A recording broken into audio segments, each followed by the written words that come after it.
दुनिया का कोई रिश्ता बड़ा या छोटा नहीं होता, पर मेरी माँ के बराबर कोई खड़ा नहीं होता। हिसाब लगाकर देख लो दुनिया कि हर रिश्ते में कुछ आधा अधूरा निकलेगा। एक माँ का प्यार है जो दूसरों से 9 महीने ज्यादा निकलेगा।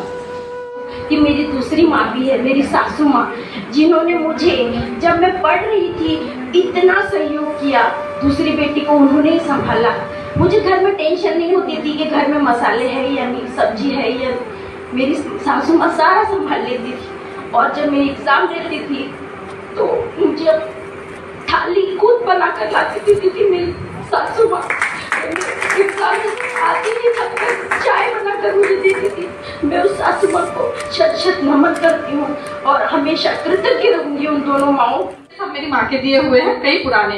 एक टूट जाता है देखते रहती है, उसे लगता है कि इस दुनिया में सबसे लायक मैं ही हूँ और दुनिया की जितनी भी बुरी नजरें हैं वो मेरा ही पीछा कर रही है।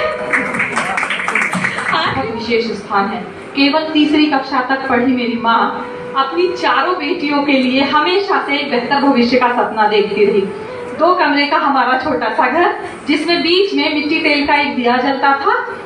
खाना वो लकड़ी पर पकाती थी ताकि हम उस मिट्टी तेल के जो इकलौता दिया था हमारे को किया गया उसे। तो मेरा तो कांटो तो खून नहीं, मैं अलग वो अलग। 5 दिन फीड कराया। फीड कराने लेते समय डॉक्टर बोले पेट सैनिटाइज करो। उस समय कल्चर नहीं था, नई चीज थी। बच्ची को मशीन से लिया और वो जैसे मैंने उसको लिया और जो मेरी ममता जागी और मेरे आंसू निकले और उसने भी मुझे कसा, तो मैं उस शब्दों को बयां, उस सीन को, उस एहसास को बयां शब्दों में शायद। कई बार मुझे लगता था कि क्यों मैं उसे टोकूं, जाने दो, अब कुछ नहीं बोलती, मुझे क्या करना है।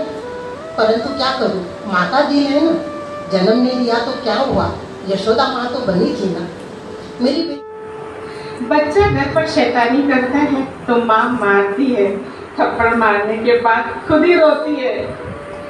क्वारंटाइन होना था तो बाजू का एक रूम था, वहाँ पर हम थे। हम बस थोड़ा सा बाहर आए तो दोनों ने आके ये कहा कि आप ऐसी गलती कैसे कर सकती हो। तो हमने बातों बातों में कहा कि ऐसा लग रहा है कि तुम दोनों हमारी माँ बन गई हो और हम तुम दोनों की बेटी। वाकई में वो 15 दिन ऐसे ही थे कि हर चीज़ के लिए उन लोगों ने मिलकर जो प्लानिंग की थी वो सारी प्लानिंग की। और ईश्वर की कृपा है कि इसमें से हम लोग सब बाहर निकल गए और सब सही सलामत है। और तो मैंने विषम परिस्थितियों में मजबूती से खड़े रहकर सकारात्मकता के बदलाव का निश्चय किया। दोनों पुत्रों को भी यही उदाहरण देकर समझाना प्रारंभ किया। ममता का स्पर्श विषय ही मन को स्पर्श कर गया है। माँ की ताकत का अंदाजा हम तभी लगा सकते हैं जब हम किसी मुसीबत में होते हैं। जब उन्होंने मेरा हाथ पकड़ा था, उसी स्पर्श में मुझे मेरी जीत महसूस हो गई। पर वह प्यार कभी कम नहीं देता जो प्यार माँ अपनी बेटी को देती है जब वह छोटी होती है, और वही प्यार बेटी अपनी माँ को देती है जब वो बूढ़ी हो जाती है।